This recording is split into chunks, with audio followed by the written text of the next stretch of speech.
Hello, my name is Brandon. I'm an aspiring filmmaker, photographer, and last but not least, just another kid that wants to make it here on YouTube.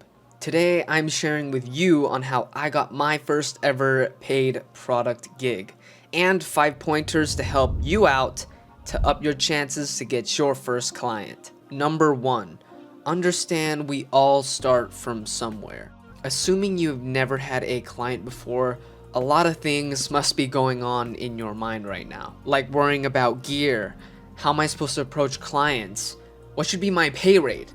Hold on, let's not touch that yet. As for your camera, whatever it may be, as long as it can record moving picture in 1080p, pick it up, because it's time to get creative. But Brandon, my video is going to look horrible. Allow me to be embarrassed for this small segment. This was my first ever promotional advert for a mom and pop restaurant. Here it is.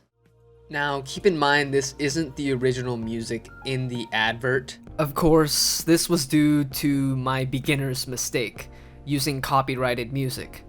Remember, when it comes to your creative work, be sure you are using copyright-free or royalty-free music under the Creative Commons license. You can't just use whatever songs you want, unless you're okay with possible copyright issues down the line. That's why the editing might look a little wonky, but as for those worried about visuals, just look at the quality of these clips.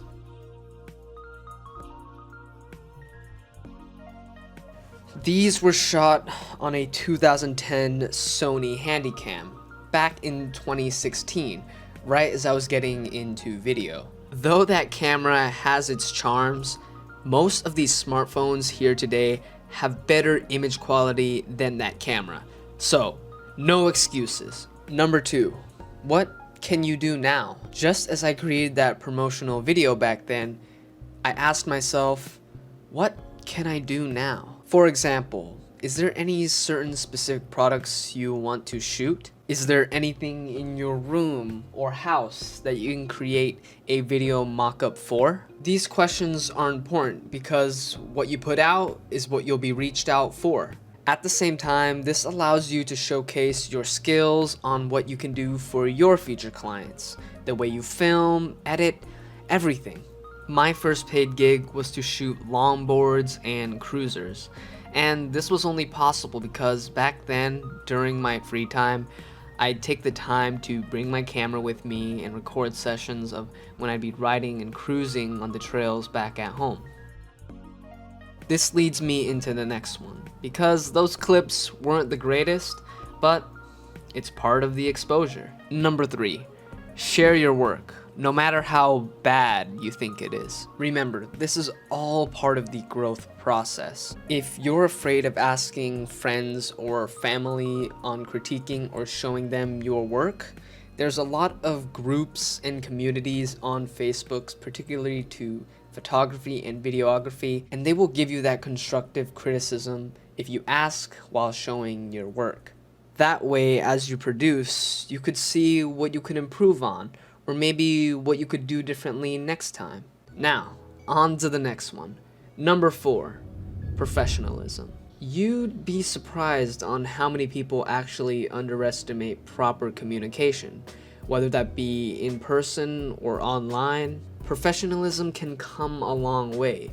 You can still be you, but show that you know what you're doing. Bringing that confidence to your client makes it all the better that they made the right decision choosing to work with you. Same thing goes when communicating online.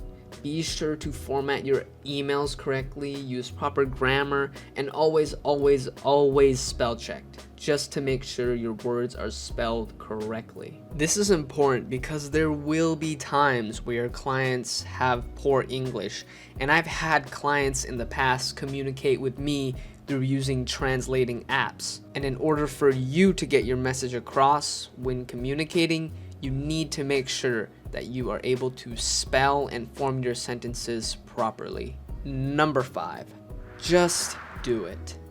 Final pointer, just do it. None of these tips will matter if you never pick up your camera and attempt to shoot any photos or videos of just anything you want to be shooting for. You've got to keep your eyes open for opportunities and know and understand that your first couple of gigs you do may have to be free. But as your quality and skills start to improve and you're starting to like this thing, you can definitely start charging. And surely enough, you'll get the gig. And trust me, by then, the confidence in your work will be seen. So create that mock-up and send it their way. But then, Brandon, what am I supposed to do if I'm sending it to them? How do I approach it? I don't know. I'm just a noob. Okay, yeah, I get you. But that's for another video. In the meantime, go create those mockups. Thank you so much for watching. I hope y'all enjoyed this video. If you have any other questions on what I should expand on, please leave them down in the comments below. Otherwise, I hope y'all have a blessed day. See you next time. Peace.